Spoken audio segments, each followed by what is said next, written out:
Do you like wrestling trivia? Then check out the 5-Star Match Game, the Pro Wrestling Quiz Show. I'm Joe Gagney, and every episode, I grill 3 contestants with 5 rounds of power-packed wrestling trivia. We have over 30 evergreen episodes in the archives covering WWE, AEW, Japan, Mexico, and much, much, much, much more. Play along at home and check it out today. Hello everyone, my name is Taylor. And I'm Kelly. And we are the co-hosts of Jumping Bomb Audio, the podcast all about Joshi Pro Wrestling here on the Voices of Wrestling Podcast Network. Every other Monday, we are with you talking about the biggest news in Joshi, along with show reviews, previews, and much, much more. So if you're new to Joshi or you've been a longtime fan, this is the show for you. We've got something for everyone here. So check us out, Jumping Bomb Audio. This podcast is a member of the Voices of Wrestling Podcasting Network. Visit voicesofwrestling.com to hear the rest of our great podcasts, as well as show reviews, columns, opinions, and updates across the world of wrestling. Welcome to Jumping Bomb Audio.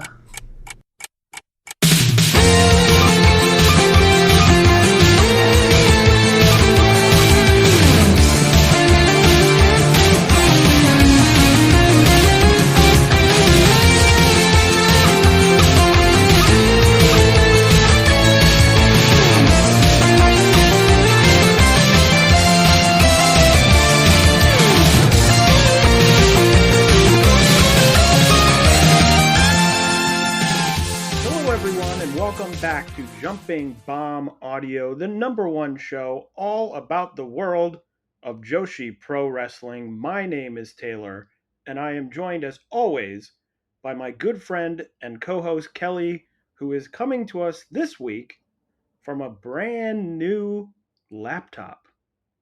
Yeah, it's brand new, and I've got a touch screen now. I didn't realize that when I was buying it, so that's fancy. Wow, that's now I sound different. Apparently, I can use my fingerprint to like unlock the computer. It's crazy. You have a little bit more, at least on my end. It feels like you got a little bit more bass to your voice. Feel a little bit more regal. Wow. But I don't know. Once I edit this, maybe you'll sound exactly the same. Who's to say? Dear listener, do I sound different? Come in with a real, I don't know. Hello, listeners. Hello, listeners. Yeah, there you go. Welcome to Smooth Jams Audio, where we've got the smoothest Joshi wrestling. That's right. Well, using that new laptop, we got a lot of Joshi to talk about. We're going to be talking some Stardom, some Tokyo Joshi, and many other things. But before we do that, we got to get in the plugs. Follow us on Twitter at JBombAudio. You can follow Kelly at Comic Geek Kelly, and you can follow me at Taymambo. Subscribe to us on your podcast app of choice.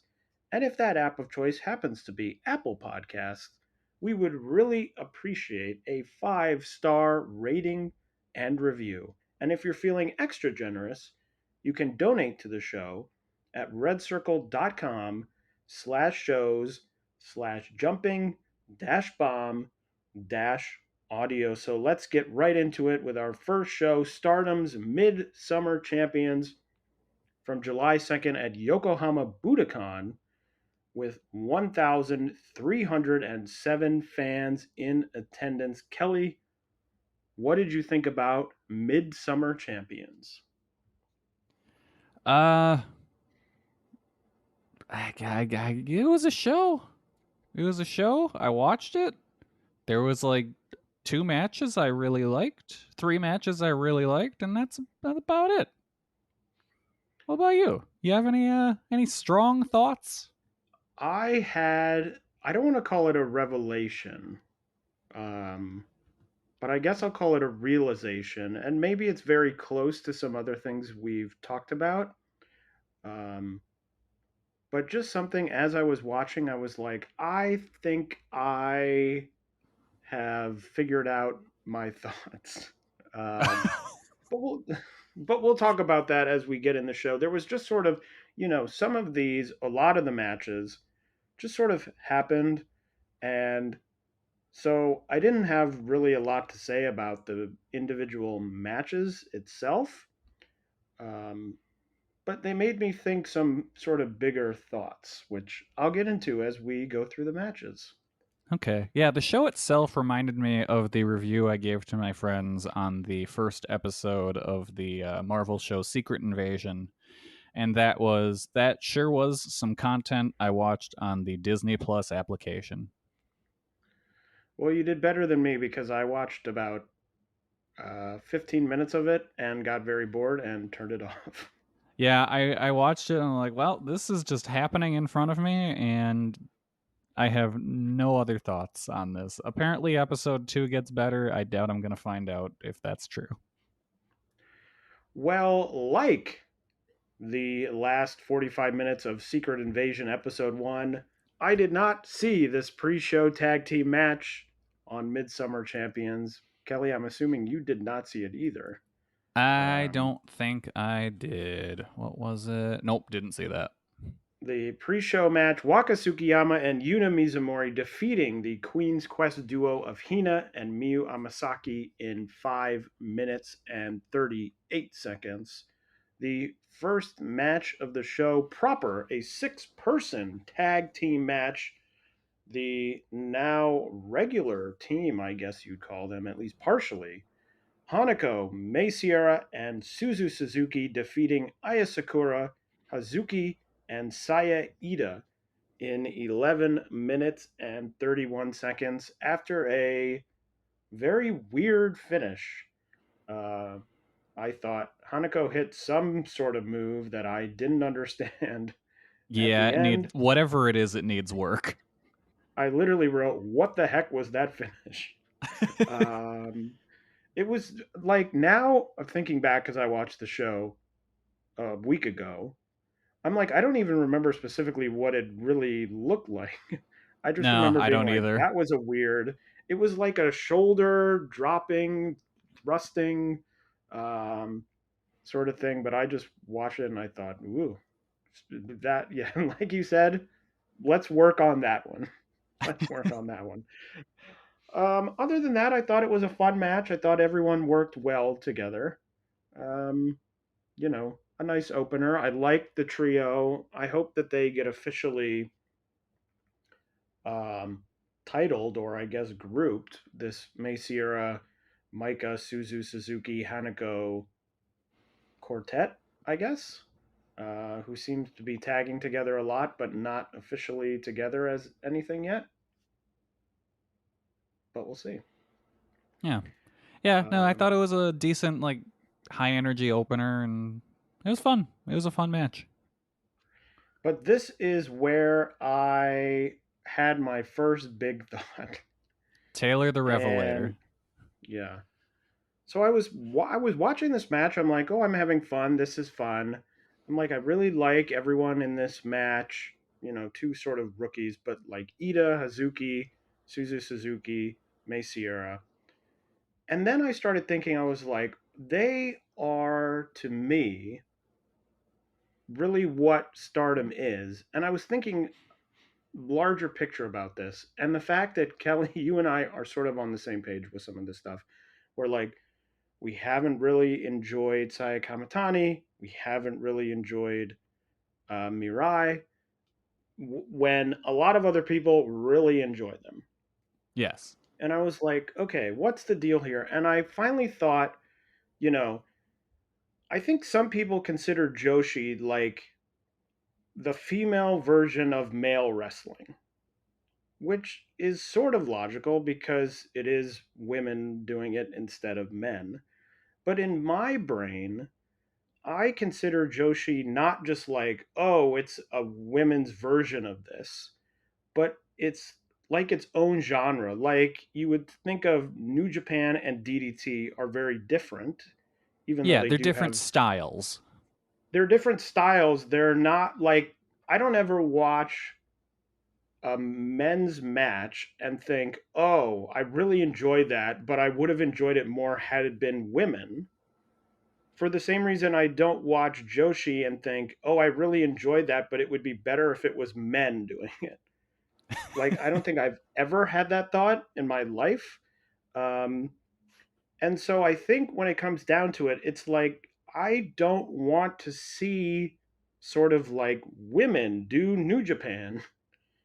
Yeah. That to me is not interesting because I'm like, I already have New Japan. If I want to watch that, I'll go watch a New Japan show. Mm-hmm. Like, I don't need like a women's, quote unquote, women's version of it, because to me, that's not different. Just because it's like, oh, it's women doing it instead of men. I'm sort of like, no, but I like Stardom because it's different than anything else. You know, it's not like New Japan, it's not like DDT, but it's also not like SEAdLINNG. It's not like Sendai Girls. Like, they all have very different styles, and so I just consider Joshi and sort of each company in Joshi a different style, and I think that's my disconnect, where sometimes it feels to me like, especially someone like Mirai is going out there and being like, here's what I'm doing a New Japan match, but I'm a woman. Yes. And I'm Absolutely. sort of like, 100%. great, like, okay, because frankly, if I want to watch a New Japan match, I'm gonna go watch Kazuchika Okada. Yep. Like, I also don't want to see a New Japan, style match in like MLW, because I'm like, why the hell would I watch this when I could go watch Okada or someone else do it really well? Well, Taylor, it's because the So, world of MLW never stops. yes, I only brought that up because I knew that Kelly last night was hooked I on watching was. the latest MLW show. I don't know But you know what why. Stardom could use? Stardom could use Don King. Stardom could absolutely use Don King as a mysterious benefactor. I was not expecting, when they revealed who the benefactor of Bomaye was, Don King would not have been on the list of 100 people I would make. 100? I would Like, probably say 1,000. Yeah. Yeah, I don't think I ever would have gotten to Don King. Honestly, probably because I thought he was already dead. I think that's a big part of it. I did not realize that Don King was still alive currently. What unit would Don King purchase in Stardom? Oh, it would be What's the most like Club Venus. do you think it would be Club Venus? Because I think he would be like, Absolutely. oh, I'm all about, the fighters who are going to make me money. So he would be like, oh, God's Eye or something. No, I think he would be like, look at these women. Mina's got her women, and I'm pushing them to the moon with my millions of dollars. It's a great Don King. Oh, thank you. I worked on it really hard. Yeah,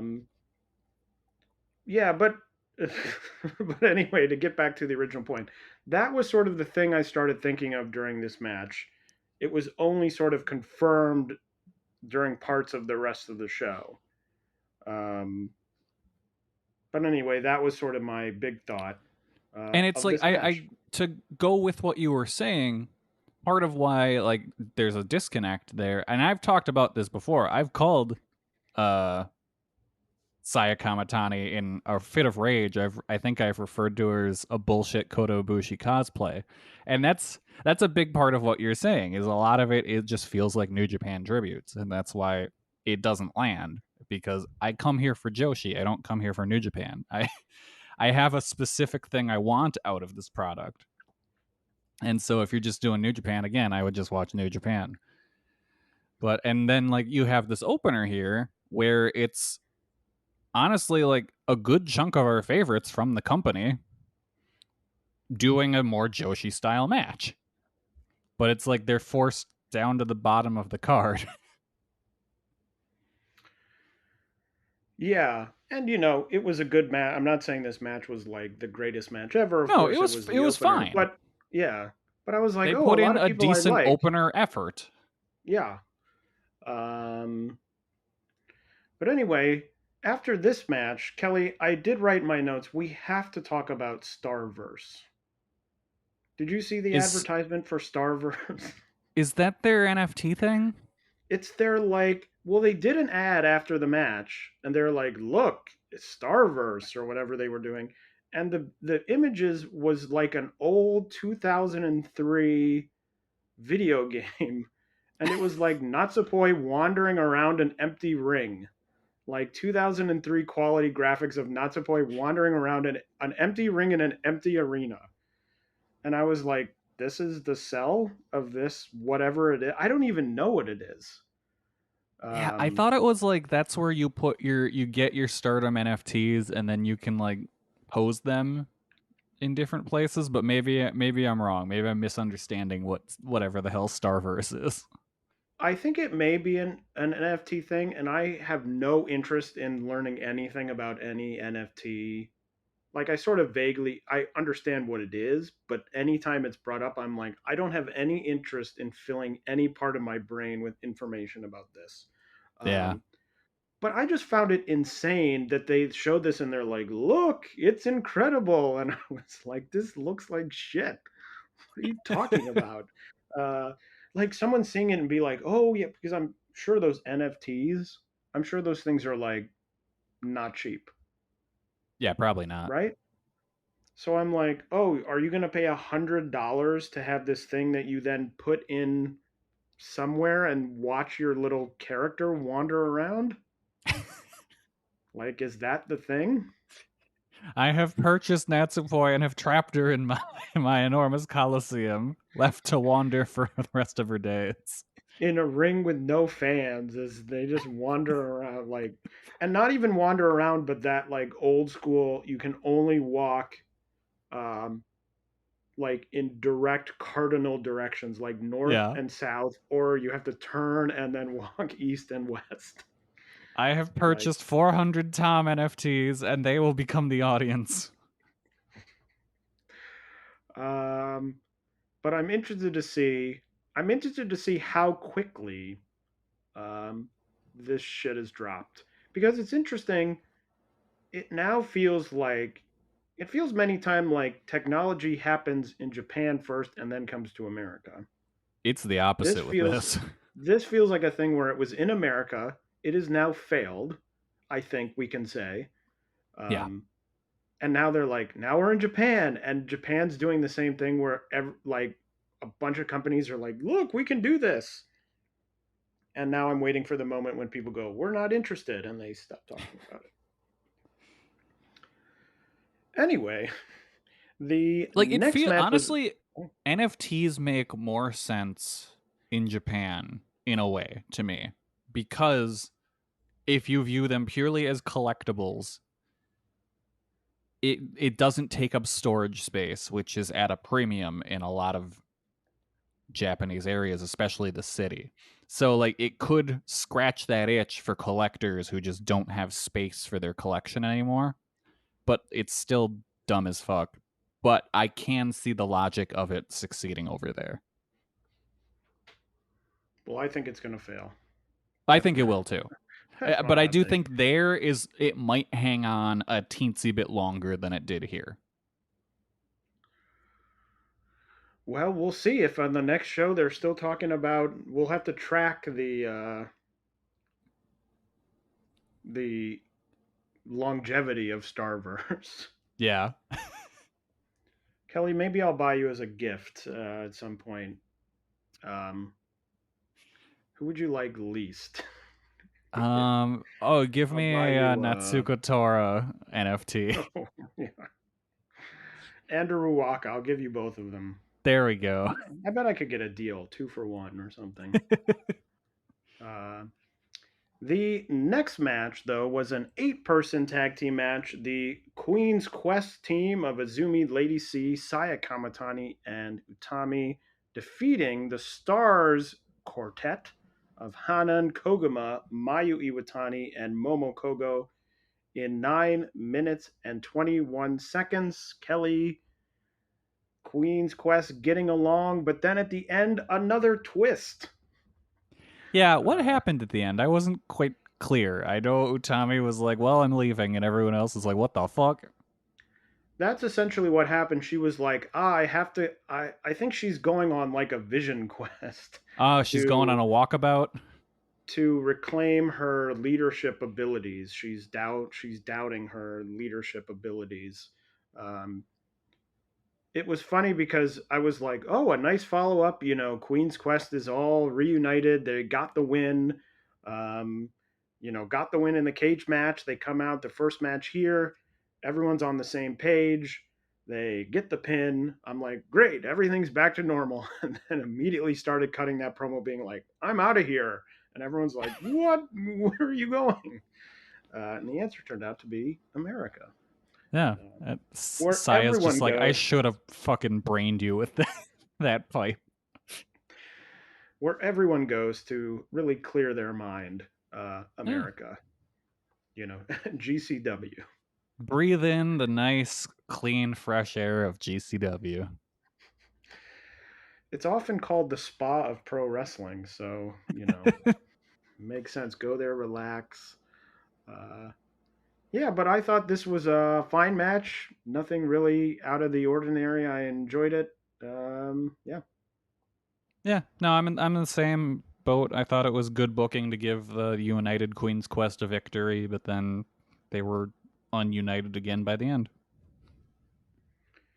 The next match was another 8-person tag, the Donna Del Mundo team of Julia, Maika, Mai Sakurai, and Tekla defeating the Oedo Tai team of Momo Watanabe, Natsuko Tora, Rina, and Ruaka in 11 minutes and 18 seconds.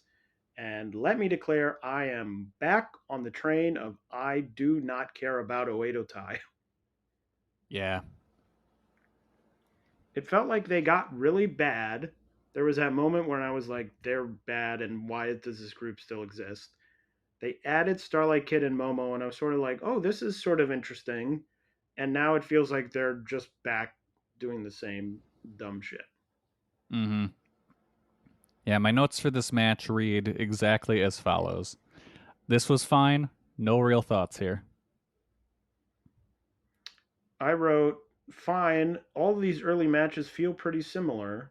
And then I wrote, worked well. I do not care about Oedo Tai. There it is, the 2 notes. Yep. But most importantly, the match Kelly was looking most forward to, the Passion Injection match, Nanai Takahashi defeating Starlight Kid in 14 minutes and 28 seconds. Kelly, most importantly, did this match inject passion into you? You know what? It did. For all the shit I talk on the Passion Injection matches, I thought this rocked. Kid fought really well here. She fought as hard as she could to send Grandma back to the home, but, she couldn't do it. Grandma beat her, and it was a really good match. It was easily my favorite of the Passion Injection matches so far. I went 3 3/4 on this. I enjoyed it quite a bit. I agree 100%. I thought it was very good. Started hot. It felt like one where Nanai was actually like Trying. having to wrestle and not just like, oh, I'm going through the motions and doing whatever I do, I'm gonna win, so I'll just do whatever. And I was very close. I went 3.5 stars, but I was very close to 3 3/4. Yeah, I think my surprise at liking it probably gave it that little extra bump. Yeah, I thought clearly the best Passion Injection match, and I think the important thing with these matches now is they should have Passion Injection matches with 2 good wrestlers and not just 1. Yep. That's my hot take. Really helps. Yeah. The next match was our first title match, the Goddesses of Stardom title match. The new champions, Club Venus, Mariah May, and Mina Shirakawa, defeating the God's Eye team of Amisore and Tsuri in 14 minutes and 45 seconds. I did think briefly for a moment, I was sort of sitting watching the match, thinking, did they screw up the booking where they wanted to get the singles title on Mirai, forgetting that she had the tag team titles, but they wanted the tag team titles on Ami, so they were like, we'll just give you another challenge with a different partner and you'll win the titles. But then they didn't. So I should have more faith in Rossi than that. I wrote in my notes that all of these matches sort of blur together in an unspectacular soup. That was my note on this match. Well, it sounds like I liked this one more than you. I was pretty into this. I thought it was Siri is a huge scalp for Mina. Like, I was surprised when she picked up that pin over her. I thought for sure that Ami was there to take the pin. So that was cool. It's good to kind of see them rehabbing Mina after the title loss. For the most part, this was pretty hard hitting, except for when Mariah hit Siri with the power bomb to the outside. But there was like 2 or 3 people there to catch Siri, so she just fell very slowly instead of taking a power bomb. But like, other than that, I really enjoyed this match. I went 3 3/4 on this one too. Yeah, I was down. I was like, it was good. It isn't that I didn't think it was good, but I was just sort of like, yeah, this is another like 3 1/4 star match for me that I just thought fine. I don't know. Something about the tag. I can't even remember the last time I was like, wow, this tag title match was really good. It's been a while. It's been probably since FWC was the champions. I mean, those I remember liking, and then they lost the title, and I don't think I've liked a single. I don't know. There's just something about. Well, we had to suffer through the Hat team. Oh yeah, Team Hat. And then team, we won from a count out. And now we're on Club Venus, which I'm putting my stocks into. They're gonna bring it back. Yep, they're gonna bring it back. I'm telling you, you're my proclamation of Mariah May being top heel in the company soon. It's coming. The next title match was the high-speed title match, only lasting 3 minutes and 30 seconds. Saki Kashima retaining the high-speed title over Fukigen Death. Baby, we are right back in the pits with the high-speed title. This felt mainly like it happened solely for a plot point. Yeah, this sucked, but it was short at least, so that was nice. Saki Kashima joining God's Eye after the match. What a weird fit. Begging Shuri to join with the shooters. And if anyone's a shooter, it's Saki Kashima. Yeah. Also, I guess Hina not into the shenanigans and tomfoolery, so maybe Hina will be breaking out soon. Not a fix for Oedo Tai, but it's something, I guess. Shrug. Yeah. The semi-main event of the show for the Wonder of Stardom title, new champion Mirai defeats Tam Nakano, who is now only a single champion, in 22 minutes and 16 seconds. Mirai, you stupid idiot. Why didn't you challenge for the red belt? Why didn't you challenge for both belts? Why did you challenge for both belts, you stupid dummy? My note was I liked it, but I was not invested in any way. One of those matches where it ends and I'm just sort of like in a weird fog where I'm like, I guess, like I went 4 stars, I guess. I don't know. I wasn't looking forward to Mirai winning. I knew she was winning, then she won. I don't know. Just, yeah. What do you think? Yeah, Kelly? I ended up at 3 3/4 on this one as well. I wasn't excited for it at all going in, but like they really were vicious. Like they were beating the shit out of each other, and so they won me over. They got me into the match, and I ended up really liking it. The middle kind of dragged, but I thought the opening and closing thirds of the match were both really good. And so yeah, I ended up enjoying it. But like one thing I thought about coming out of this match is it's kind of wild how much the white belt has bounced around ever since Saya lost it. Yeah, well, I'm glad they're not doing, like I said when they were all happening, I was like, hey, it might be good to switch up these titles, Yeah. not one single time a year, and that's what they're doing. So, it does give a little bit more juice to some of these title matches that maybe you think, oh, it's a foregone conclusion, because now it's like, oh, what's going to happen now? Mm-hmm. I don't know. I have no I think Mirai is the most divisive roster member in Stardom. Yeah, I think so. Cuz it's mostly it's a lot of people being like, "Oh my god, she's the future. She's incredible. Just top of the company. Best we're ever going to see." Versus everyone else being like, "Yeah, I don't know. She's all right."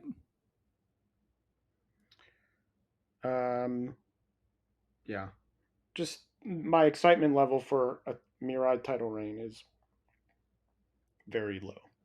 Yeah. It's like Who knows? Saya Maybe she'll Kamitani. lose it in the next defense. Like, we didn't really enjoy a lot of Saya Kamitani matches, but at least there was something going on where you're like, what the hell is going to happen here? Like, I don't know, maybe she'll gravely injure someone. Whose face Obviously, is I don't she want going to that break? happen, but yeah. It's like, oh, what's going to happen? What weird thing is she going to do? Like, there was some interest there. Where this, it's like, I know what I'm going to get. I'm going to get these sort of fine but not spectacular matches. And I won't be invested at all in the character because I think her character is just sort of a wet noodle of like, hey, I'm here. Like, the character is just sort of like, hey, I'm a wrestler. Do some claps for me, please. Please clap. Please clap. Yeah, the Jeb Bush of Star. Yep. It's Mirai. So yeah, but Kelly, the last match we have to talk about, and maybe the most controversial match. Well, clearly the most controversial match of the show. Maybe the most controversial match of Stardom's year.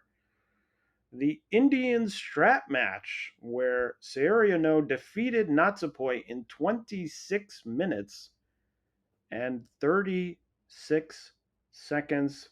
Before I had watched the show, I saw multiple posts in the Voices of Wrestling Discord calling this the worst Stardom match of the year. Do you agree, Kelly? I don't know because I don't think it was good.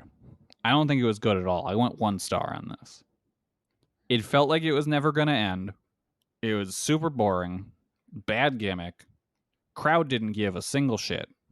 It was a perfect storm of just terrible garbage. But like I also don't remember a single damn thing about it. Nothing in it stuck out enough where it's like, oh, this is so bad. I'm gonna, and it just lives in my brain forever. Nothing like that happened here.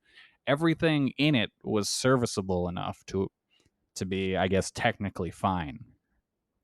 So yes, it's bad, but I have a hard time calling it the worst of the year. But also, I don't know what I would say is worse from Stardom this year.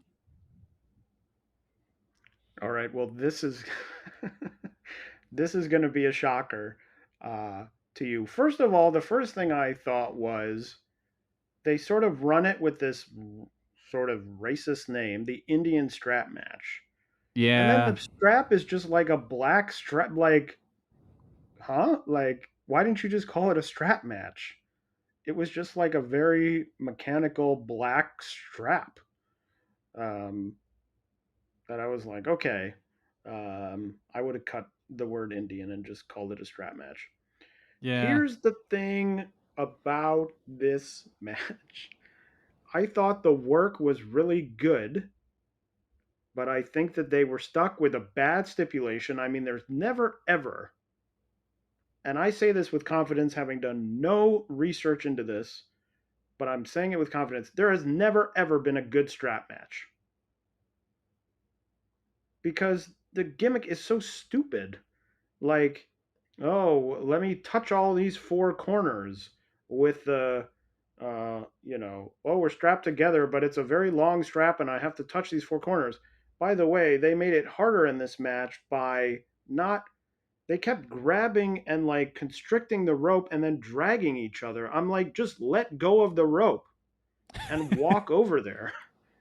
Like, that was the thing that annoyed me the most, was I was like, why are you dragging this person from corner to corner when you have a rope that's like 10 feet long? Just let go of the rope and walk over there. Um, they didn't really use the strap that much. Like, at one point, they started using it as a whip, which I was like, oh, here we go. And then they just stopped and didn't do that anymore. It was just like, why this gimmick? Why was this the thing that we decided to do for these two people? Um, but like, for example, they had the Okay, part. hang on. Okay, all There is right. there is a good strap match.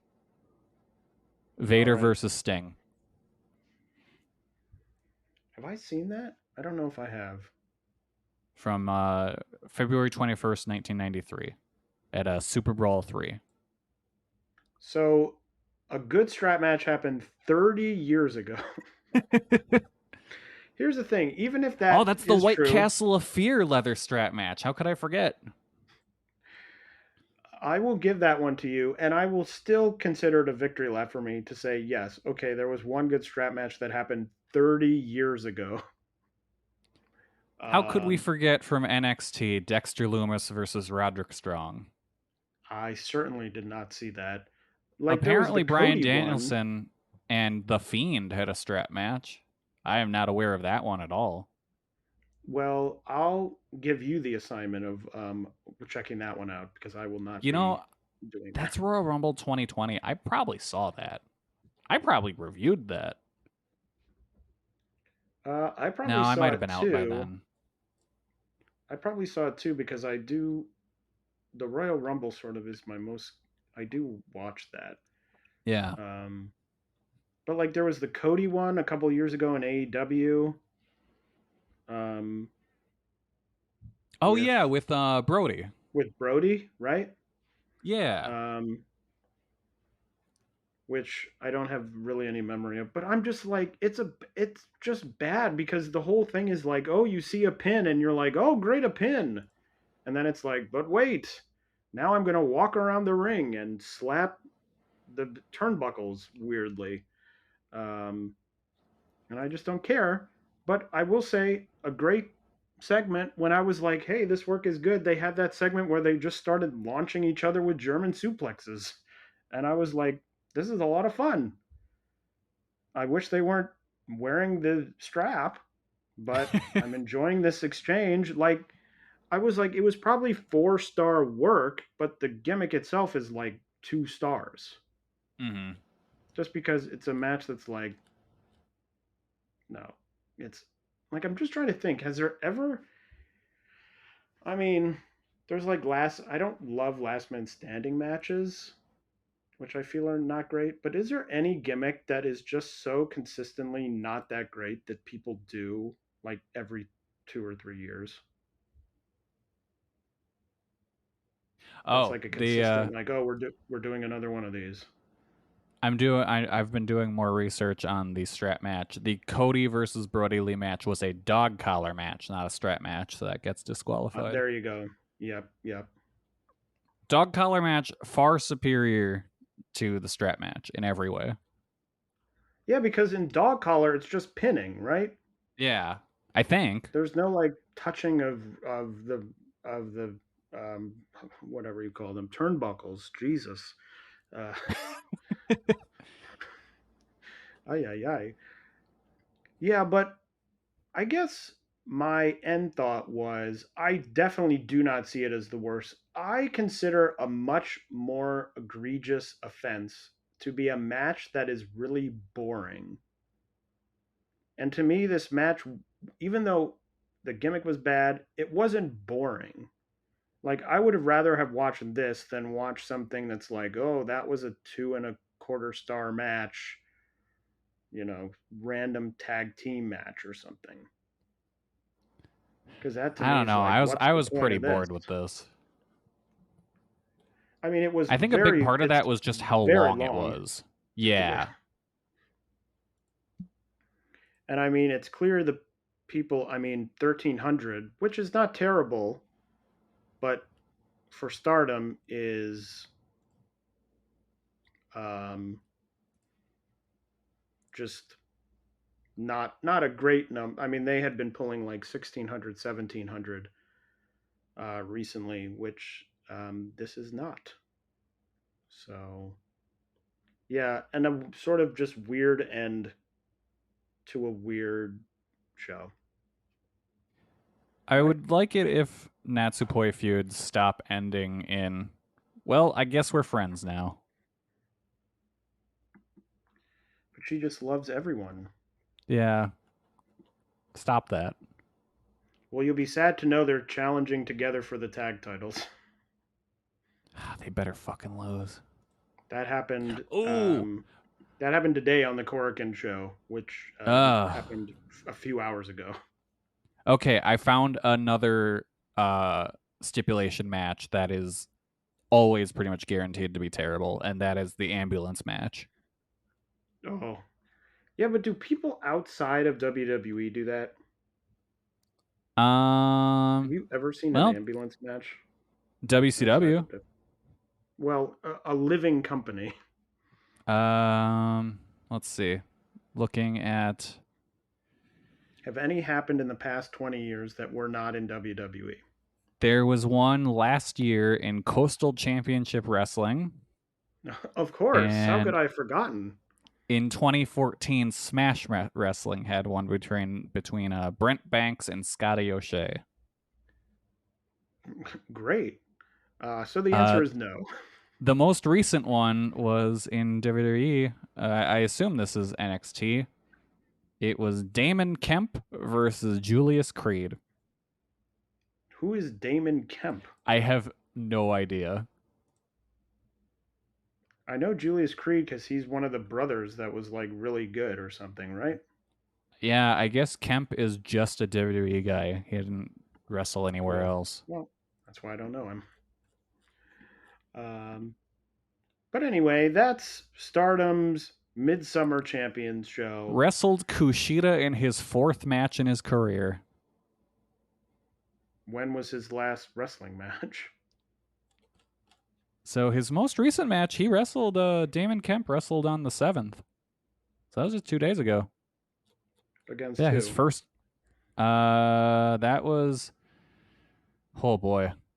Damon Kemp and Tavion Heights defeat Eddie Thorpe and Tiller Hare. All right. Well, I know Eddie Thorpe is what's his face from. Oh, that's Carl Fredericks. Yeah, from the. LA That's his Dojo, fucking. Yeah. That's his name. Yeah, DJ Eddie Thorpe. What the fuck? That's such a bad name. Wicca. Yeah. But anyway, back to Joshi. That was Stardom's Midsummer Champions. Next, we're going to be talking about Tokyo Joshi's Tokyo Joshi's Summer Sun Princess 2-3 from the Ota City General Gymnasium in front of 1,222 fans. I believe the highest attendance Tokyo Joshi has ever had in that building. Kelly, what did you think about this show? The show rocked. I was very happy with it. Nothing... Well, that's not true. I was going to say nothing like super high-end match of the year contender, but you know what? That main event might be in that category. So, yeah, really good all-around show. I was super happy with this one. Though, I will say, did you have any problems watching it? No. This was the first time I had issues with Wrestle Universe. Because, like, I could not get it to cast well from my phone or my laptop. It stalled out in casting in the exact same spot on both devices, which I thought was weird. I had it switched the commentary on me at one point. There was one time where I paused, walked out of the room, and came back, and it was playing. That was weird. Like I don't know what was going on with the Wrestle Universe yesterday with me, but I had a hell of a time watching this show. No, my experience was fine. I, many years ago when Wrestle Universe first started, found it nearly impossible to watch anything on it because it would like play for 5 seconds and then freeze. Yes. And I was like, oh, this just doesn't work. And I tried all of these different things. I like bought different streaming things and nothing worked. And then one day, all of a sudden, it was just like, oh, now it will work. And Yeah. I really have had very few problems since then. Yeah, this is my first time I've had issues with it since like they fixed everything and launched the app and stuff. So I was kind of surprised. I will say about the show, I think without the top two matches, I would have considered this show a big disappointment. Is my sort of I can hot see that. take. And then I thought the top two were very good and sort of saved, I think covered over a lot of the flaws, but also then when the top two are good, you're like, oh, all of these 3.25-star matches that I was like, is this the best they're going to do? All of a sudden they're like, oh, those were exciting and fun. And that's fine because then the top was really good. But the show started with the return of Juria Nagano teaming with her Karate Kid's buddy Moka Miyamoto, but unfortunately losing to the regular team of Daisy Monkey, Arisa Endo, and Suzume in 11 minutes and 43 seconds. Kelly, the Mocha outfit is getting closer. The skirt was a different fabric. And not getting closer in that it's trying to latch itself onto other people like we were afraid of. It was a thinner fabric, so I'm like, I think they realized that doing the full comforter style skirt was wrong. She would have died wrestling in this summer, the Japanese summer heat. So I'm glad they fixed the fabric at the very least. I'm just like, I know one day she's going to come out and she's going to have totally new gear and it's going to be like, we finally did it. Yep. But as to the match itself, great to see Juria back. She looked good. Doesn't look like she's lost a step. And I thought this was a solid opening match. Yeah, I thought Juria looked like a star here. She was the main focal point of the match. While she took the loss, she was the star of it. So it's like she came out of this looking fantastic. And overall, just a great opener. I went 3.5 stars on this. The next match. We didn't talk about this. Did you listen to the new Up Girls song? Well, I watched the performance. Okay, good. That's what I mean. It was a banger. Yes, I did listen to it. It sounds very different than their other songs. It does. I like it. And I did like it, but I was sitting there being like, oh, I hope they pull out one of the big guns. And then they did, because they did a second song. So then I was like, I think if that had been the only song, I would have been like, oh, I like that. But I always like, I want them to play the hits. Yeah, you got to get the classics. And it is out. I did see it is out now on, I believe, on streaming services. Ooh. Let me check what was it called? RXCK. Oh, that won't help me. God, who's this person? I guess I could look up Girls, right? Yeah, that should work. Up Girls. Let's see. Yeah, Rocket, I guess Rocket now, although the O's are replaced with X. So, Rixit Nuggle. And they also have an instrumental version on Spotify if you want to learn the words and do karaoke. Perfect. No, but that will be added That will definitely be added to my Up Up Girls playlist because I feel like the last few songs they've released have been very good. Mm-hmm. I mean, I feel like all their songs. Are there any songs? I guess are there any Up Up Girl songs that I'm like, oh, I don't like this one? Yeah, I don't think there's any where they start it and I'm like, ugh, this one. I'm like, ew. Although, what is this? Oh no. Now I'm looking at the show all. Okay, Upper Chop. Upper Chop is the. Hold on. I don't think they do upper because they do upper kick a lot. Yeah. Upper kick is the.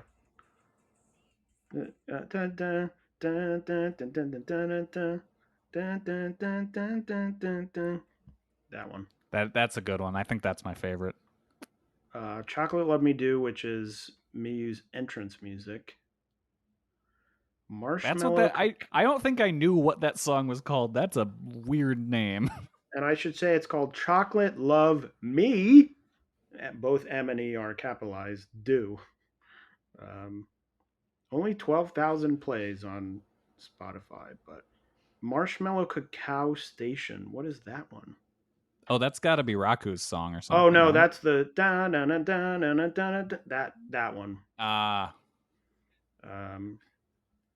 Yeah, I'm like, I recognize all of these, but I don't know if I could tell you any of their, except for Upper Kick. I'm just like, oh yeah, it's that song that I know. Seriously Muscle. Oh. Wow. Susan. All right. Well, anyway, that's the segment where I sit and listen to music that no one else can hear. I could hear it a little bit. Oh, through my headphones? Yeah. Oh, okay. Well, that's. And then good, there's I guess. whatever Hikari does on her solo stuff, because she has those CDs that she uses in death matches, and I don't know if they get any other use. Oh, is that Rock Bottom? It might be. I think that's Rock Bottom. All right. Well, anyways, the next match on this show was an 8-person tag team match. Haruna Neko, Himawari, Mahiro Kiryu, and Shino Suzuki defeating Haru Karashiro, Kaya Toribami, Runa Okuba, and Toga in 11 minutes and 7 seconds. I thought this was a fun match. The rookies are improving. You know, they still have their moments. The opening sort of grappling sequence, which looked like it was happening in incredible slow motion. But they aren't incredibly awkward anymore, which is an improvement. So they are getting better, which is good to see. And I wrote, Toga's great. Let's all get on the Toga train. Yep. They're now at the level where if you put them on NXT, people would be like, these are the greatest women's wrestlers anyone has ever seen in the world. I'm very happy to just have Toga come in once a match and just wreck someone, and that sort of be the Toga moment and be like, we did it. Yep. That's it. Next match. Because that's always the highlight. Toga's one thing coming in, destroying someone, and everyone being like, whoa. Yeah, it's always good every single time. The next match was a tag team match. The team of Nao Kakuta and Ryo Mizunami defeating the team of Asuka and Yuki Kamifuku in 10 minutes and 11 seconds. Of course, the first thing we have to talk about is the entrances from really both teams. But Yuki Kamifuku and Asuka coming out in their entrance with Bali and Aki openly discussing how Tokyo Joshi fans are unused to being horny, and that they would be very thrown off by this entrance. That was so fucking funny. But he said that even early when they were opening the show, and they were just sort of like, "Hey, here's what's on the card. It's blah blah. It's this, this, this." Aki said at one point they were like, "Oh yeah, Asuka and Yuki are tagging together," and he's like, "Oh, and the fans will see Asuka and they will be amazed, but also they will have a feeling in their stomach of uncomfortability or something," he said. And I was like, what the heck is going on? Why are we talking about this? And then he brought it up again. He's like, oh, the Tokyo Joshi fans, they're used to, he said something like, oh, they're used to being happy Yeah, just like when, smiling and happy. yeah, when wrestlers are entering, but now they're feeling an unusual feeling in their stomach. And I was like, wow, this is very weird. And then my other favorite part was like Brooks was in the middle of saying something, and then Asuka started like dancing on the corner post like it was a pole, and Brooks just stops and goes, "Oh goodness." Very pure wrestling company. Of course, then Rio, and now coming out to Rio's music, the royalty-free Pitbull homage, as we'll call it, which was rudely interrupted by their opponents, and then Yuki got in the ring openly mocking Ryo Mizunami, wearing the jacket, wearing the glasses. But then we got into the match, and I thought it was really good. I really enjoyed it. Ryo Mizunami continues to be a perfect fit for Tokyo Joshi. I thought the sequences with her and Asuka were really good. Did you notice? Turned into a SEAdLINNG show. Was Chris Brooks calling her Venue? I know that they were sort of interchangeably saying Asuka and Veni, but it felt like a number of times Chris was saying Venue, and I was that's like, their team name, that like Vinny U. Oh, I thought he was referencing just Asuka, like when he was doing that. That makes sense, but I thought he was saying, "Oh, like she's in the ring. Here comes Venue." I think And he I might was have just like- had too many names floating around in his head. But you are right that their team name is Venue, but I thought he was only referencing her, so I was like, is he calling her Venue? I mean, maybe he just had a little tingle in his stomach and is just thrown off. He's not Really, used to that as a fan of Tokyo Joshi. He's not used to it. I really appreciate that Asuka just comes out and makes the entire focus of her entrance shaking ass and kissing cute boys. Like, Yeah, good there for was her. that kiss. I was like, whoa. At first, I thought the older of the two guys, I thought it was Minoru Tanaka. Wow, what a gig that would have been for him. Is that the? And then I was like, wait, is that Yuko Miyamoto? No, I think it was just two guys. Yeah. They just wandered the streets and were like, "Hey, want to come be part of this wrestling show?"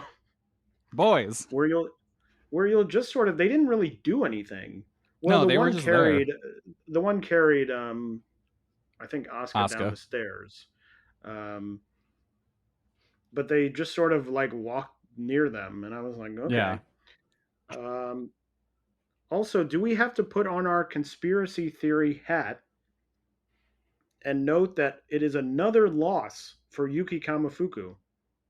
I mean, maybe, I don't know. But either way, big win for Nao Kakuta here. Yeah, big win, and especially with the tag titles sort of up in the air. All of these victories are interesting because you don't know, maybe Kakuta and Mizunami will be tag challengers. That'd be cool.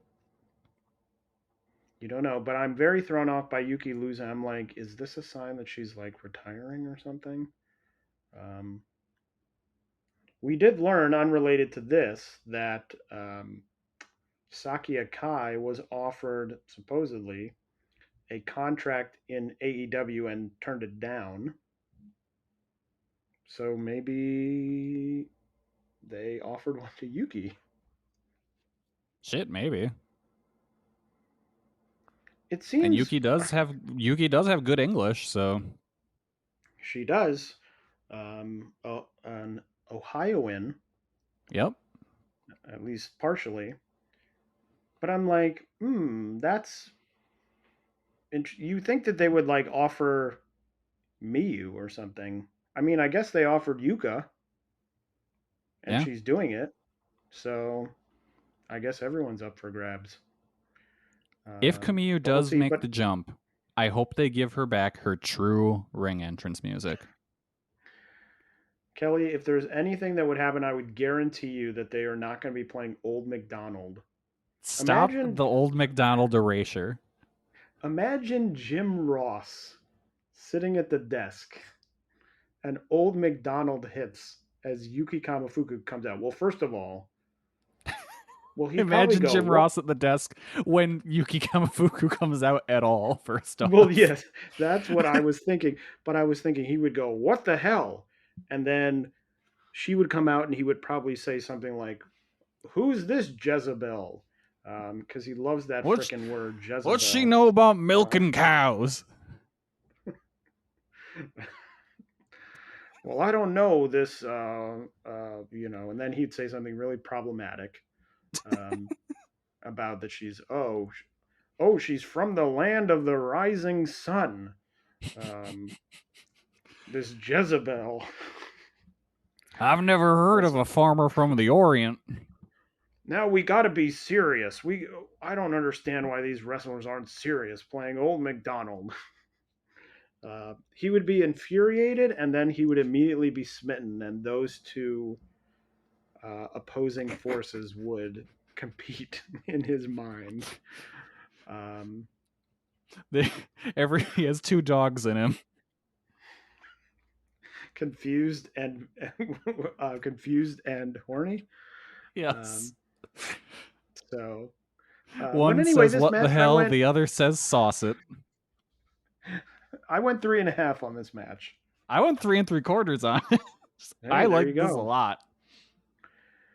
The next match was a title match for the Defy Women's title, which is a promotion based out of Seattle, not Canada, as Chris Brooks and Balianaki briefly surmised. They were both still confused.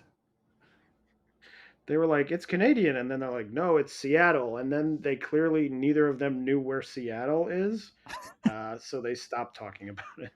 They're like, is Seattle Canada? They were like, no, it's Seattle. Seattle in ... And then they were like, and back to the match. Vert Vixen, the champion, defeating Hikari Noah in 9 minutes and 42 seconds. I should say, possibly advertising Vixen beats Hikari Noah. That could be definitely the more vertical of the two in this one. Yeah, but it could stand for advertising. That's what I'm saying. That could be. She's advertising some video game. The concept of video games. I thought that this was a fine match, sort of just 2.5 stars. I did think for a moment that maybe Hikari would win, because I figured it'd be easy for her to go over, especially because it's in Seattle, which is on the west coast of the United States. That it'd be easy for her to go over, maybe wrestle, lose it back, or something like that. I don't know. But it didn't happen, and I thought this match was pretty average. Yeah, it was fine. It kind of just ended. Like, it didn't really have a lead up to anything. All of a sudden, I was just like, wait, I guess it's over now.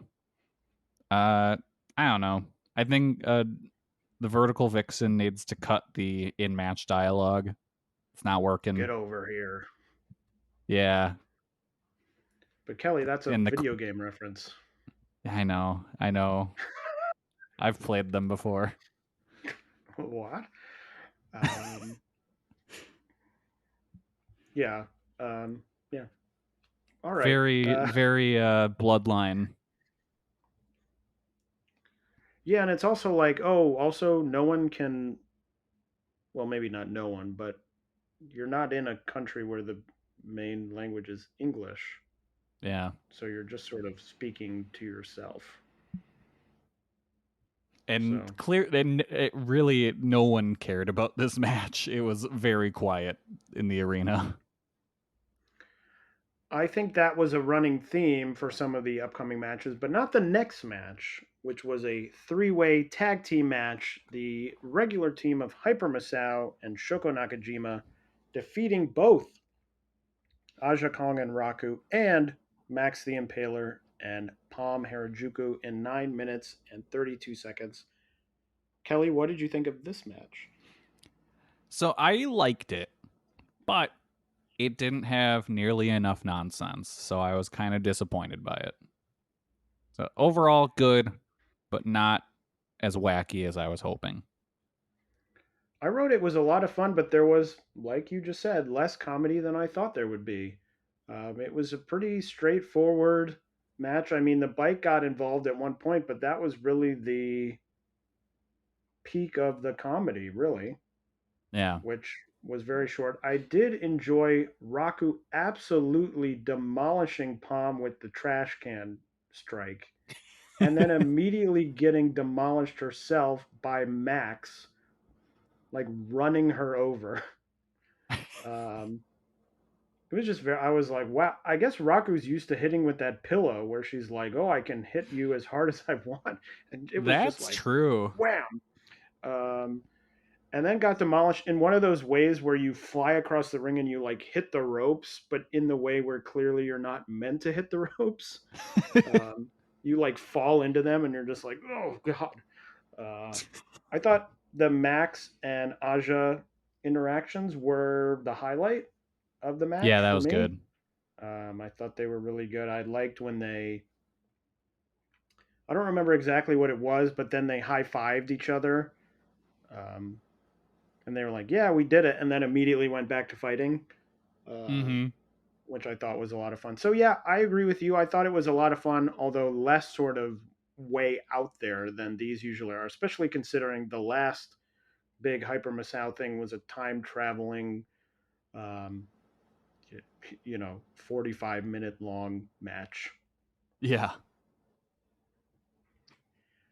After the match, it was announced that Aja Kong will be returning to Tokyo Joshi to take on Super Sasadango Machine. Now that's That going to match be is some happening. nonsense. Yeah, that match is happening August 5th at City Circuit, not Circuit City, the shuttered electronics chain, which I originally thought when I saw the thing. I thought Circuit City, and then I realized it was City Circuit. That was announced. Also announced they will be doing a pay-per-view, a team match from an amusement park that will be happening on the 27th, which will be on pay-per-view, so that will be coming up. But that was really the two big announcements. And the next match was AEW's Nyla Rose coming to Tokyo Joshi for the first time and defeating Miyu Watanabe in 8 minutes and 1 second. Another match I thought was very average. Didn't really like Miyu winning, and that's really all the thoughts I had about it. Wait. Nyla won. Oh, did I say? Sorry, I meant I was not happy about Miyu losing. Did I say winning? Okay. Yeah. Yes, you sorry. did. No, was I like, would have wait been a minute, happy if what? Miyu. I would have been happy if Miyu won. Sorry, I wasn't happy about Miyu losing. Yeah, okay, that's fair. I don't I mean, know. It just it's TK like, probably wasn't going to let his person lose. well, no, I understand that, but I'm just sort of like, I also thought Miyu, this was like the first match in a long time where I ended the match not thinking, wow, like Miyu looked really great. Yeah. I just thought it was like she didn't like sort of did the swing a little bit. She did it as much as she could, and Yeah. you know what? They got it going for a little bit. I give them credit. Got some of the slams in, but some of them were like, oh, she's going to do this big move. And then it was like, oh, no, she can't do it. Yep. And there just really wasn't anything to it. Like, it's not part of a story. So it just sort of ended. And I was like, okay. Yeah, it was Like, just it was great. there. It happened, and I'm never gonna think about it again. I It was don't like know if it we was ever. like a it's like a rampage match. Very much so. 8 minutes, get in and out. Nothing really of note happens, Yeah. and that's it. The next match was our final match featuring a guest, and that would be the Eve title Spirit of Eve rules match, where the champion Miyu Yamashita retained her title over Sawyer Wreck in 11 minutes and 51 seconds. The Spirit of Eve rules, of course, as everyone knows, is that there's no countouts. Everyone very familiar with the Eve Spirit of Eve rules. Definitely. I thought that this sort of got fun near the end. Like, I thought the stuff with the chair in the ring was sort of fun. I mean, I wasn't really invested at all. Again, it was like the third of these three very similar matches where I was like, this doesn't really matter, and I don't really care about any of this. And this, I think, was the part of the show where I was sort of like, oh, this show is not really, setting my world on fire here. I'm just sort of like watching it and thinking it's fine. I mean, I saw some people who were like, "Oh, Sawyer, terrible," but I thought she hasn't looked great, but I think that she's been served better in Tokyo Joshi than she is in a lot of other places.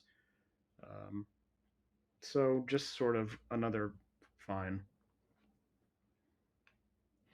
Yeah, I liked this match more than I think the general consensus is. I thought that Sawyer looked pretty decent here.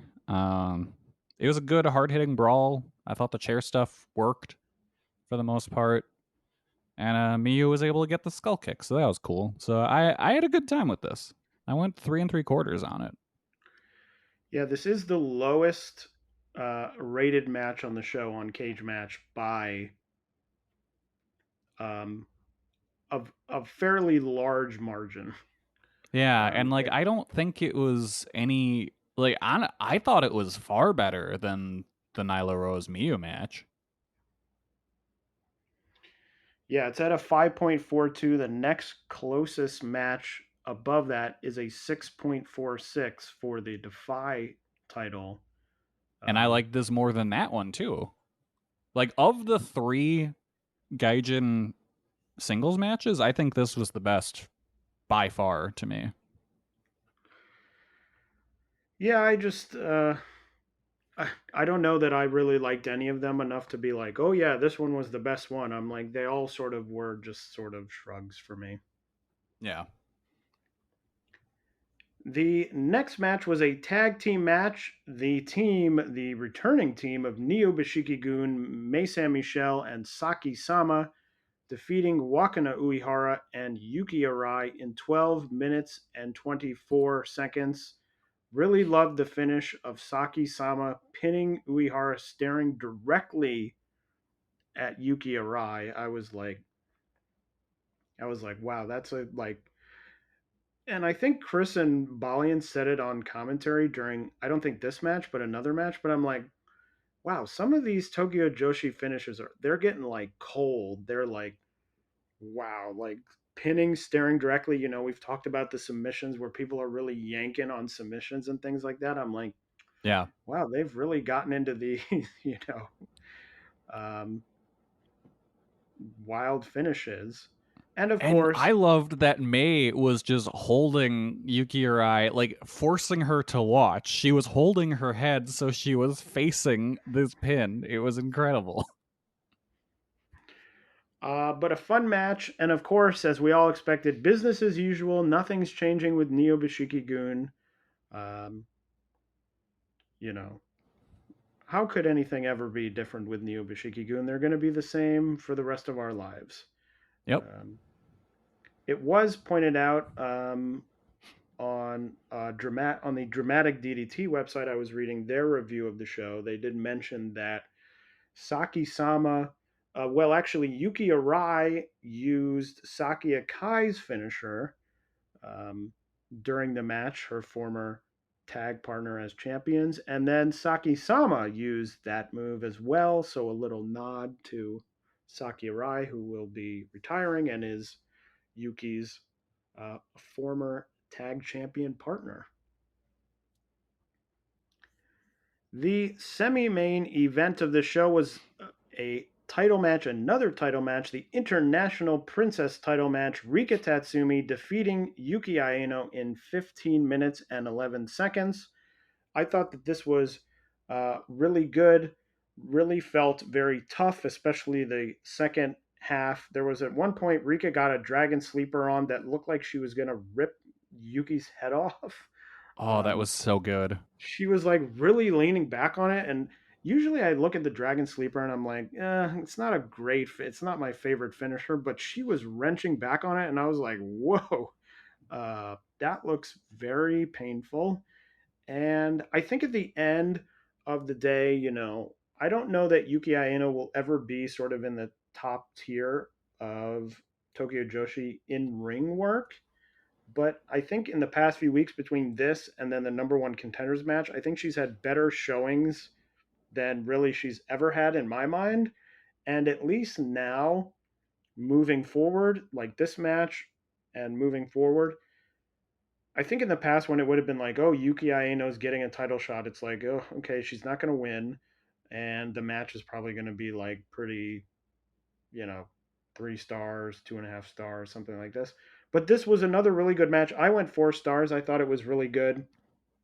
And at least Yuki is now someone who, if it's like in 3 months, they're saying, oh, she's challenging for the Princess of Princess title, I would be like, oh, that could be a really good match because I feel like this new character, the new outfit, or whatever you want to call it, has really given her sort of a boost in terms of everything, sort of obviously the look with a new costume, but sort of the outlook and her in-ring stuff, I think, has gotten a lot better. Yeah, I'm right there with you. I went 4 stars on this one too. This really kind of drove home for me how good that Rika is at making all of her big matches really feel like a struggle. Like, it felt like it was just this Herculean task to beat Yuki Aino. And that's a good skill to have as a champion. It makes all of your defenses feel much more important. And like, I think Aino did really well here too. I think she more than held up her end of things. So I'm excited to see where she goes going forward. So good for her, because I was very not a fan of her work prior to the past couple of months. So you know what? She turned me around on her. But yeah, overall, really great semi-main. The main event was for the Princess of Princess title match. The Ito Respect Army explodes. Mizuki, the champion, retaining her title over Maki Ito in 24 minutes and 29 seconds.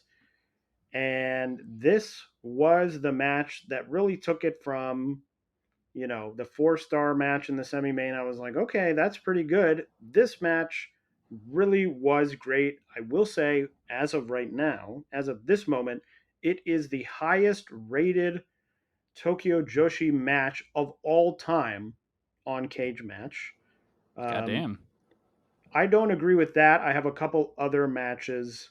The Mizuki Yuka, the first match they had for the championship, I think would be higher for me. There's also up there is the 2 Miyu Watanabe matches from the Tokyo Princess Cup last year, which I think would probably be up there. But I thought that this was an excellent match. Really great. I thought they did really well with the teasing of the submissions throughout. I think sometimes when you're working a match that has so many submission, reaching for the ropes, things like that, it can sort of get very either repetitive or you're like, oh, of course, this person's going to escape. So I'm just sort of sitting here waiting for them to get to the ropes. But I thought they worked the submissions really well. I thought there were some really tense moments. It was really hard hitting. You could hear the strikes coming through even on the broadcast. And Yes. so I thought it was really good. I went 4.5 stars. That's right where I am too, 4.5. They were just throwing bombs this whole match, and that was awesome. It's really amazing how Maki Ito has just evolved as a performer in the past couple of years. Because she's putting in great matches, and we kind of just take it for granted now at how good she is from where she came from, which was serviceable. But like if you had gone back in time to a couple of years ago, I would not have imagined that she would be putting on matches like this. Just fantastic work from both women.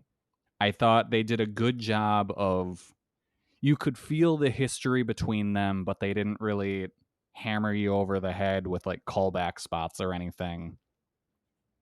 And yeah, just incredible work by both of them. I loved this. Easily match of the night. I wouldn't call it my favorite Tokyo Joshi match, but it's probably in the top 10, I would guess, if I had to make a list. And I do think this was the right booking decision. I'm glad Mizuki picked up the win here, and I fully expect when Maki Ito eventually has her time as champion that they'll run this back, and then Maki Ito will get the win there. Yeah, it's funny because I agree that it was the right decision, but I sort of tricked myself in that Maki's going to be in GCW on Friday, which is actually a show I'm going to in New York. And she's been announced for the show, but they haven't announced a match for her. Now, it's possible that she'll just like come out at some point and do something, which sometimes happens. But in the middle of the match, I was like, is the reason they haven't announced a match for her yet is that she's going to win the title? And then GCW will be like, hey, new Tokyo Joshi champion, Maki Ito's going to fight, I don't know, Janai Kai. Oh my god, Utami's going to become the Princess of Princess Champion. That's right.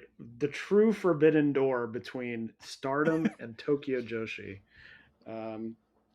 But yeah, it was the right decision. I really liked, Maki talked at the end about how they were in sort of the Ito Respect Army, and then she felt like Mizuki, went off, tagged with Yuka, became champion, now is obviously the Princess of Princess champion, and that there was jealousy, but sort of has accepted that she's also strong. And I liked that in the match there was a moment where late in the match, Mizuki was standing. Maki was sort of pulling herself up on Mizuki. And I thought, okay, this is going to be the moment that's happened in like every Maki challenge where she does the middle fingers right before she loses. That's been like the staple of the last couple of challenges. She fights really hard. She doesn't have it. She sort of gives the middle finger to be like,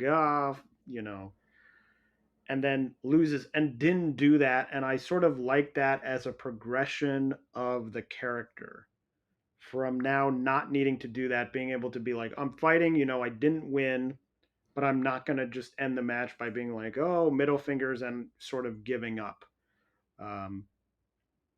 So I'd like, it's, a very small thing. I think if you didn't, if you weren't regularly watching the matches or you hadn't seen the previous Maki matches, it wasn't like a huge effect on the match. Like if it would have happened, it wouldn't have been like, oh, they ruined the match or the match was so much better or whatever. But I just like having those sort of interesting through lines as we see, especially so many Ito challenges now that have sort of fallen by the wayside.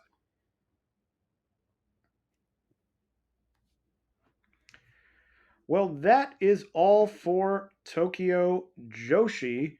And before we continue talking about everything else that's happened in the past 2 weeks of Joshi, we want to tell you all about BetStamp. That's right. Sports betting has rapidly risen in popularity, and I want to connect you all with an opportunity to get started and get ahead. Having multiple sportsbooks accounts is the most simple way to maximize your profits, and there has never been a better time to sign up. When you visit our page, betstamp.app/VOW, You'll be connected to all the sports books in your region, along with a review of each platform and its unique benefits. All of these sports books have valuable sign up offers for new users, and when you register through our link, you will automatically receive the top offer at each one. When you use multiple sports books, you ensure that you can always access the best available odds, which is key to successful sports betting. If you want to take advantage of these benefits and support the Voices of Wrestling Podcast Network, please consider signing up for your next sportsbook at betstamp.app/VOW. So, what else has been happening in the world of Joshi? Well, there were 2 New Japan Strong shows in Japan with women's action on it. Now, Kelly, did you watch these shows? I did. Did you? I did not. Oh, you should. They're good. They're a good time. I've heard they're very good. I do want to watch them, but they were pay-per-views, which I was not going to pay for. So they are on my list to watch, but I have not watched them yet. Yeah, well, they're a good time. The main events of them on them are both good. But let's talk about the women's matches. So night 1, which was July 4th, Willow Nightingale and Momo Kogo defeated Julia and Tekla. Really good match in front of a hot crowd. It's really kind of amazing how much this accidental title run just gave Willow that little extra something to make her kind of go to the next level as a performer. But yeah, this was a good match. I went 3.5 stars on it. Then night 2 on the 5th, we had the Strong Women's title match. Julia defeating Willow Nightingale to become the new champion. This was great. I thought it was really good. The crowd really got behind both of them, but like I was kind of disappointed that Willow lost because again the crowd was behind her. I mean, it makes sense that Julia's going to win, especially when you look at it as this is like the New Japan and America belt, so you're going to want to have Japanese talent with those belts. So it makes sense, and especially with Julia wanting to come over to the States. But yeah, I thought they had really good chemistry, and the match flowed pretty well. I went 3 3/4 on it. Well, also happening in Stardom, they actually just had a Korakuen Hall show a few hours ago, but also it was announced that Utami would be coming to America for a tour of GCW. One match so far is complete. On Saturday evening, she wrestled Billy Starks. I did watch that match on that show. I would say enjoyable match, nothing to go out of your way for, but fun to see Utami in a little bit of a different environment, and enjoyable if you want to watch that. What else has been going on? SEAdLINNG had a show on June 28th, highlighted Arisa Nakajima defeating Itsuki Aoki to retain the Beyond the Sea title, and Ayame Sasamura and Riko Kaiju defeating Asuka and Makoto to win the tag titles. That a very enjoyable match, especially the last few minutes really pick up, really great action, and a really great moment when Sasamura and Kaiju win the titles. Very happy for that as someone who has talked for many years at this point on this podcast about people using Sasamura more, and Riko Kaiju, obviously the homegrown talent of SEAdLINNG, winning the title. So that is really great. Oz Academy had a show also on July 9th. The big news there, Mio, the Ozaki-gun ref, returning after a long absence, returning in that red referee gear. So happy to see her back. In Wave, the Catch the Wave tournament has now moved on to the Winners Tournament. Recently, they had round 1 of the Winners Tournament. Itsuki Aoki, who came in second in the C block, defeating Chie Ozora, who was the winner of the Young block. Yuki Miyazaki, who won the Elizabeth block, defeating Kohaku. Saki defeating Kazuna Tanaka, who was in the young block, and Asuka defeating Haruka Umasaki. So those 4 will be in the finals, which we will talk about shortly. But next, I will throw it over to Kelly for some Choco Pro news, as well as some news from other places around the world of Joshi. All right, so Choco Pro 318 from June 29th. The main event of that show was Emi Sakura and Mei Suruga defeating Hagane Shino and Miya Yatsuba. I really liked that match. I went 4 stars on it, so that's worth giving a watch. And then on the 5th, they had a big Shinkiba show, but that has not aired yet, so I have not looked at the results. But I'm assuming that'll air probably within the next week or so, so I'll talk about it next week or next episode. Let's see. GLEAT had their 2nd anniversary show on July 1st, where they had a bunch of Joshi stuff. Michiko Miyagi led her squad of herself, Aoi, Risa Sera, and Janai Kai to defeat Unagi Sayaka, Yukari Hosokawa, Itsuki Aoki, and Raiden Hagane. There was a trios match where Chihiro Hashimoto teamed with El Lindemann and Kento Miyahara to defeat Flamita, Kotaro Suzuki, and Yutani. That's a Fire Pro match if I've ever heard one. And then in the UWF half of the show, Maya Fukuda defeated Azusa Inaba. I liked that match quite a bit. I went 3.5 stars on it. If you like the UWF stuff, check that one out. Then we had the Bakagaijin and Friends Volume 6. The main event of that one had Vaney defeating Masa Takanashi in a good match. And then in 0-1, I don't believe either of these 2 matches have aired, though I saw clips of the first one. We have Unagi's Fire Festival matches. On the 2nd and Fire Festival Night 2, Mizuki Watase defeated Unagi via knockout. The clips that I saw looked really brutal. Watase just wrecking Unagi with a shoot headbutt and then KOing her with a forearm strike.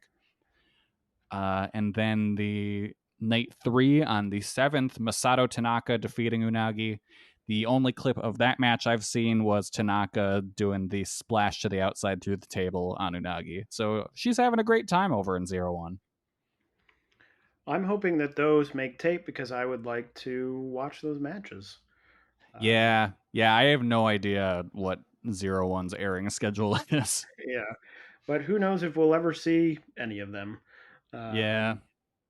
But so that is everything that has happened in the last 2 weeks of Joshi. But what is coming up? Well, the biggest thing that is coming up is the beginning of Stardom's 5-star Grand Prix. The opening night will be on July 23rd, and the card is as follows. Mayu Iwatani will take on Hazuki. Syuri will take on Suzu Suzuki. Tom Nakano will face Sayaka Mitani. Natsupoi and Starlight Kid will face off Amisore and Natsuko Tora. Julia versus Sayori Yano. Utami versus Mina. Mirai versus Momo Watanabe. Azumi versus Mariah May. And Maika versus Hanan. Kelly, what is your most anticipated match for night 1 of the 5-star Grand Prix? That's hard. This is a stacked show. I think I want to go with Syuri and Suzu. I think that'll be a really good, really interesting styles clash. That would have probably been my pick. So I'll go different than you, and I will say Azumi and Mariah May. I'm very interested to see how Mariah May performs. Now she's comfortable in Stardom, but it is her first, obviously, 5-star Grand Prix. So interested to see how she performs. And of course, always a big fan of Azumi. So that should be good. And we're already back in 5-star Grand Prix season. Right back in it.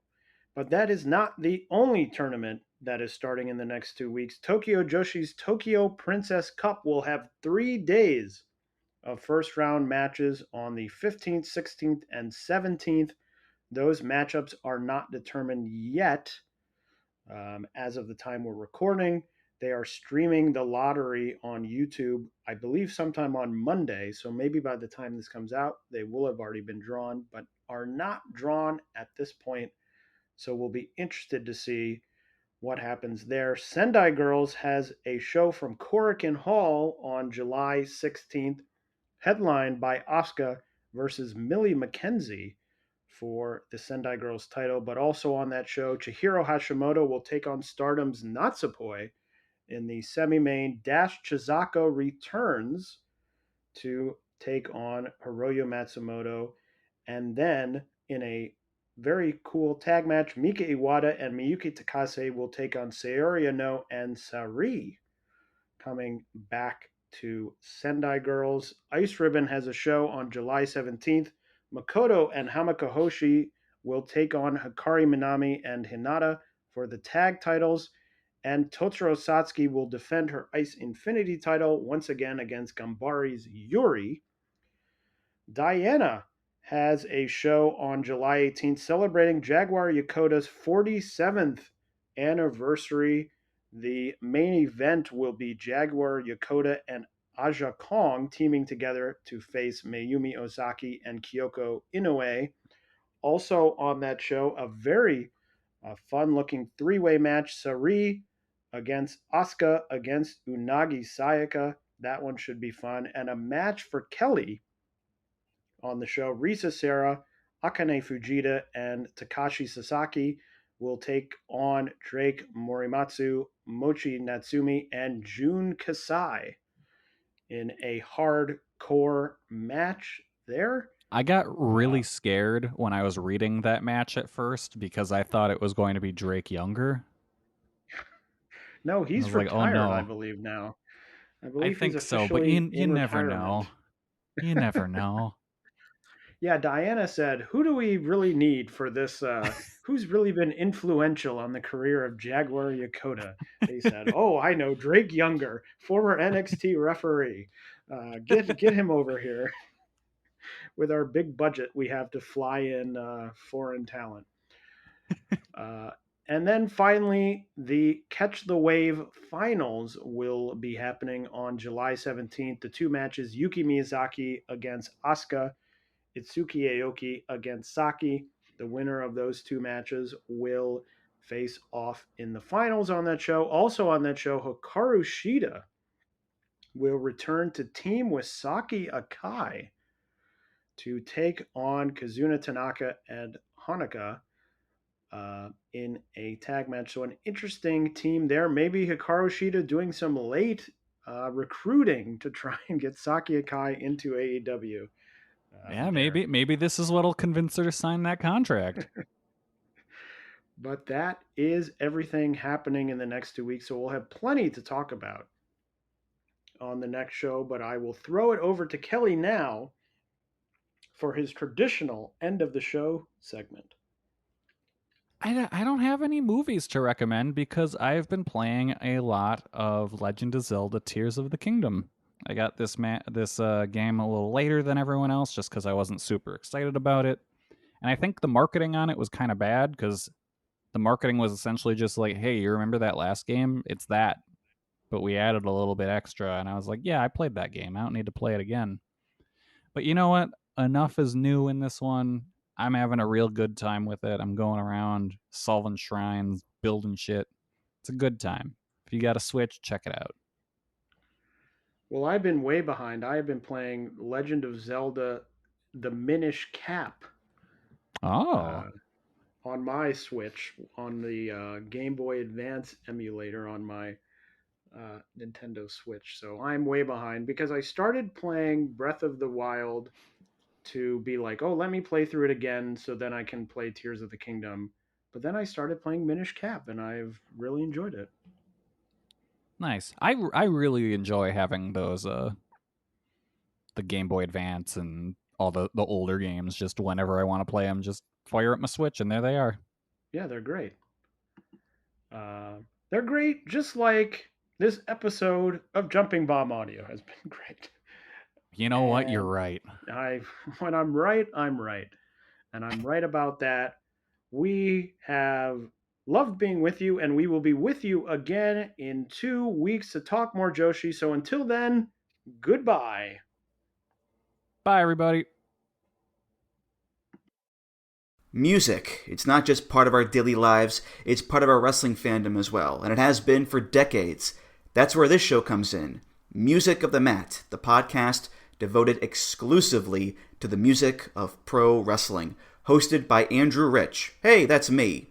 Each episode delivers a different topic with a variety of great guests, fun conversations, musical analysis, and of course, a heartfelt pun or two. New episodes drop every other Tuesday on Apple Podcasts, Google Podcasts, Spotify, or your podcast app of choice. Check out Music of the Mat only on the Voices of Wrestling Podcast Network. Hello, everyone. My name is Taylor. And I'm Kelly.